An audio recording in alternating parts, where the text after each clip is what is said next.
Government আমাদের জন্য সদিচ্ছা প্রকাশ করছেন, কিন্তু এটা কতটা বাস্তবায়িত হবে সেটা এই মুহূর্তে বুঝে উঠতে পারছি না, এবং তাদের মৌখিক কথাতে আমরা বিশ্বাস করছি না।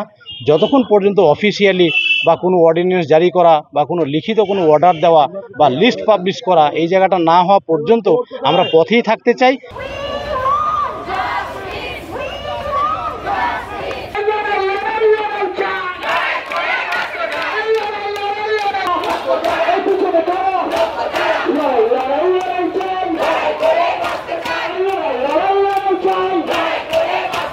ফের পথে নামলেন চাকরিহারা শিক্ষক শিক্ষিকারা। চাকরি ফেরানোর দাবিতে প্রতিবাদের গর্জন শুনল এ শহর। গর্জে উঠলেন চাকরিহারারা, স্লোগানে উই ওয়ান্ট জাস্টিস। জাস্টিস চেয়ে পথে প্রতিবাদ হলো শনিবার বিকেলে শহর বহরমপুরে।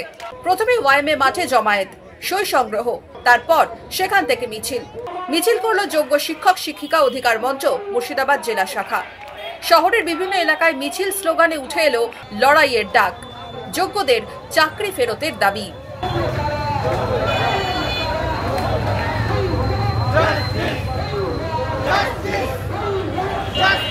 আগামী প্রজন্মের কাছে ওই বার্তা দিতে চাই যে আজ তো তারাও পড়াশোনা করছে, যেন আগামী দিনে তাদেরকেও আমাদের মতো রাস্তায় এসে না বসতে হয়, আমাদের মতো তাদের প্রতি যেন অন্যায় না হয়। এই জন্য সমাজের সর্বস্তরের মানুষের কাছে আমাদের আবেদন যে তারা এসে আজকে আমাদের সঙ্গে পায়ে পা মেলাক, এই দুর্নীতি এই অন্যায়ের বিরুদ্ধে তারাও গর্জে উঠুক এবং আমাদের প্রতি তারা সহমর্মিতা পোষণ করে।